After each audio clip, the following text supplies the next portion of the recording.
Filho e do Espírito Santo. Amém.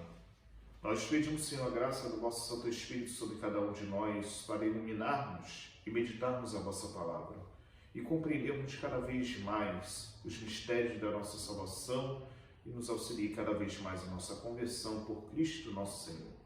Amém. Meus irmãos e irmãs, estamos aí continuando a nossa meditação na palavra de Deus, hoje no capítulo 12, dos versículos 46 a 50 de São Mateus. Naquele tempo, enquanto Jesus estava falando às multidões, sua mãe e seus irmãos ficaram do lado de fora, procurando falar com ele. Alguém disse a Jesus: "Olha, tua mãe e teus irmãos estão aí fora e querem falar contigo." Jesus perguntou àquele que tinha falado: "Quem é a minha mãe e quem são meus irmãos?" E estendendo a mão para os discípulos, Jesus disse: "Eis minha mãe e meus irmãos, pois todo aquele que faz a vontade do meu Pai, que está nos céus, esse é meu irmão, minha irmã e minha mãe." Palavra da salvação, glória a vós, Senhor. Meus irmãos e irmãs, estamos aí meditando esse capítulo 12 de São Mateus, versículos 46 a 50, e vemos Jesus diante das multidões. Chega a Maria, sua mãe, com seus irmãos, entre aspas. Vejam que eles querem falar com Jesus. E uma pessoa fala: "Sua mãe e seus irmãos estão lá fora." O sentido da palavra termo irmão aqui, que vem oriundo do grego adelphoi, precisamos entrar e contextualizar, porque muitas vezes essa palavra é distorcida, principalmente por nossos irmãos que não têm conhecimento teológico e nem escriturístico da palavra, e nesse sentido acabam fazendo um desserviço ao Evangelho, porque não percebe o que Jesus faz aqui no fundo, que é um enaltecer da Virgem Maria. Um enaltecer porque traz não só a maternidade física de Maria, mas a maternidade espiritual também. O termo adelphoi, ele é utilizado dentro do contexto, aqui como grego, porque ele leva a questão de parentes, primos, tios, todos eles eram chamados de irmãos. E dentro da cultura judaica, isso também é normal, não existe a palavra primos. Todas as pessoas que moravam na mesma aldeia, e a gente precisa voltar isso na nossa cultura, porque às vezes, quando nós olhamos a palavra irmão, queremos trazer isso para o nosso contexto, mas sejamos, às vezes, até hipócritas, porque muitas vezes esses que criticam e falam do mal, chamamos os próprios irmãos. E é nesse sentido que nós precisamos ter a nossa mente para ser justa e clara, para entender o sentido das Escrituras e trazer para nós a verdadeira realidade que ela traz. E é nesse sentido que a palavra irmão, ela traz um sentido que vai além.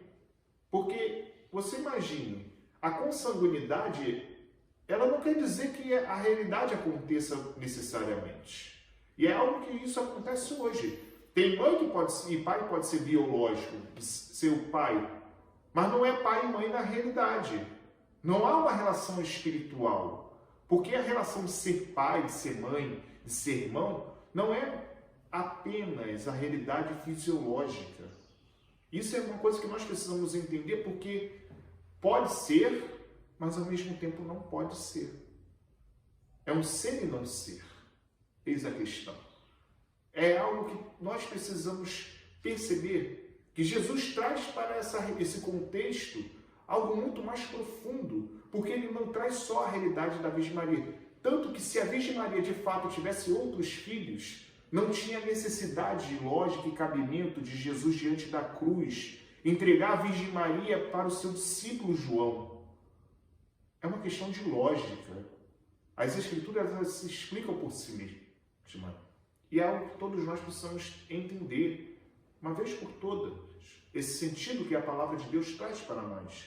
E é isso que, vejam, Jesus tira esse exemplo para trazer para nós o sentido também espiritual da família de Deus. Nós somos filhos no Filho, em Jesus Cristo. Não arrogamos para nós o direito de filhos, se não for pela graça de Deus. se não é um dom espiritual, porque para sermos filhos devemos buscar e lutar, nos comportarmos como tal, com toda a nossa miséria, porque é isso que nós precisamos estar atentos. Jesus quer nos fazer participar de uma única família, da família que qual veio o exemplo da mãe. A Virgem Maria é o verdadeiro exemplo e ícone da vida de fé, porque ela nos traz a verdadeira experiência do que é ser realmente fiel, plenamente ao Senhor, assumindo no seu sim as renúncias muitas vezes do seu não, que foram necessários para permanecer intacta, incorruptível diante do pecado. É por isso que nós precisamos ver como participar desta realidade. O Senhor nos faz viver uma experiência completa de sermos família de Deus. Por isso, peçamos que o Senhor nos conceda cada vez mais essa graça de aprendermos e sermos humildes, servos do Senhor, como a Virgem Maria fez, que nós possamos nos colocar aos pés do Senhor e nos deixarmos ser verdadeiramente filhos dele, conduzidos para a graça de sermos sinais da sua presença no mundo, e que ele nos ajude cada vez mais a superar a nossa ignorância e os erros que muitas vezes nós cometemos, para que a graça do seu amor nos sustente em nossa vida para realizarmos cada vez mais em nossa caminhada.